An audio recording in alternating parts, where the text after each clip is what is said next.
Hello guys, Stan here from Dan's Tech, and in today's video I'm going to be bringing you a comparison between the GTX 770 and the newly released GTX 970. Both of these cards in kind of the 70 kind of tier of the Nvidia GeForce graphic cards. So yeah, they're going to be kind of near enough the same, but yeah, as you guys know, the 970 is more expensive and it is newer, so typically you are going to be getting typically more performance with that card. First up, just going to say I'm going to be benchmarking 4 games. 4 games that I deem to be, good games to, run benchmarks on, and yeah, games that I currently own, so that's all good. So first up, we have Battlefield 4 at Ultra at 1080p. The GTX 970 gets 75 frames per second, and the GTX 770 gets 57.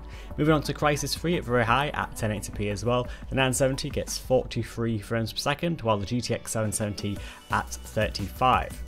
Moving on to Tomb Raider at Ultimate at 1080p, 970, 55 frames per second, and the GTX 770, 42 frames per second. And finally on to Far Cry 3 at Ultra at 1080p, 970, 61 frames per second, and the 770, 48 frames per second.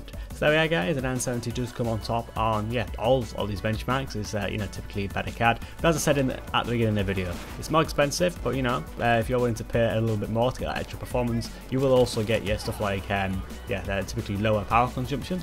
It's also a cooler card from my tests, and apart from that guys, I will say both cards are good. I personally have 2 GTX 770s, and that does actually yield me better performance than say a GTX 970. Oh, forget that actually gets me better performance than a 980. But without a doubt, 770 or 970, grab whichever you want to, and whichever card you're going to go for, you are getting incredibly good value for your money. Anyway guys, thank you for checking out this benchmarking kind of video on the 970 and 770, and I'll catch you guys in my next video. Goodbye.